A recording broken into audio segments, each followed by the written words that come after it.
Halo, assalamualaikum teman-teman. Saya Ninggur Purbasari dari kelas 4 ayat 30 dengan NPM 11220182 ingin mempresentasikan materi mengenai manajemen risiko.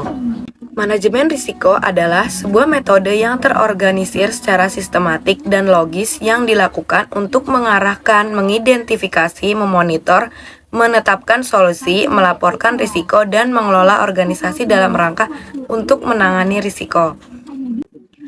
Risiko bank terbagi menjadi 8, yaitu risiko kredit, risiko pasar, risiko hukum, risiko operasional, risiko kepatuhan, risiko likuiditas, risiko strategik, dan risiko reputasi.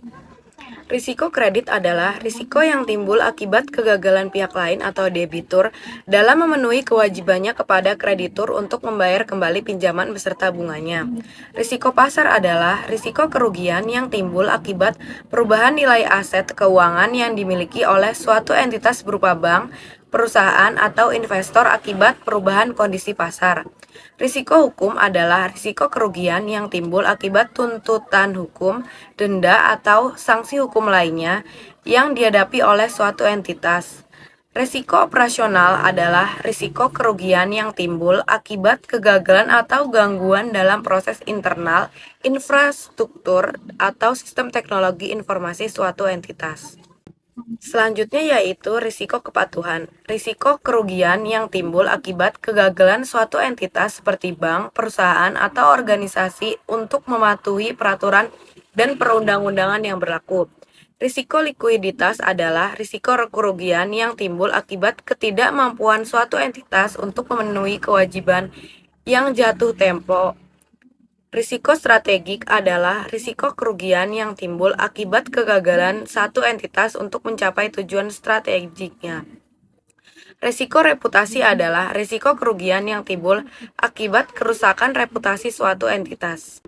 Tipe-tipe risiko terbagi menjadi 2, yaitu risiko murni adalah risiko di mana kemungkinan kerugian ada tetapi kemungkinan keuntungan tidak ada. Contohnya, risiko kecelakaan, kebakaran, dan kebanjiran.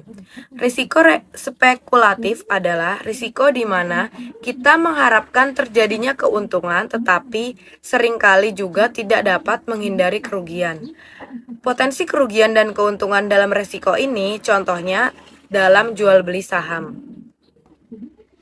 Selanjutnya yaitu kategori risiko.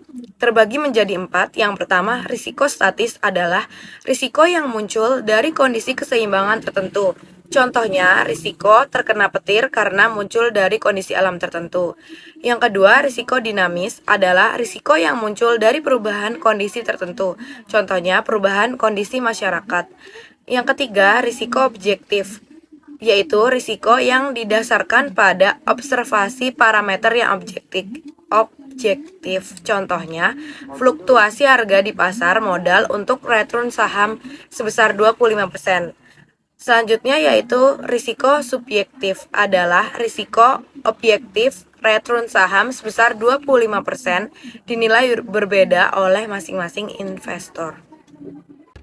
Pengelolaan risiko ada 5. Yang pertama, identifikasi, yaitu semua data kejadian harus dicatat. Yang kedua, analisis, yaitu apa penyebab terjadinya risiko. Yang ketiga, evaluasi, yaitu menentukan peringkat atau rate risiko yang paling penting dengan nilai tertinggi, begitu pula sebaliknya. Yang keempat, tanggapi atau tangani, yaitu membuat rencana atau mengimplementasi rencana terbaik untuk mengatasi risiko tersebut. Minimal 2-3 rencana dan pilihlah yang terbaik. Yang kelima, pantau atau lapor, yaitu setelah memilih solusi dipantau rencana tersebut.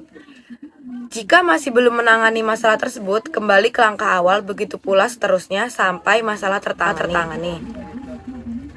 Rumus risiko yaitu P kali S, dengan keterangan P sama dengan probability atau peluang dan S severe atau bahaya. Nilai bahaya atau tingkat keparahan risiko dapat ditentukan oleh tim. Jika kerugian besar, berarti ukurannya makin besar sehingga dapat dikatakan high risk. Sekian materi yang saya sampaikan, kurang lebihnya mohon maaf. Terima kasih.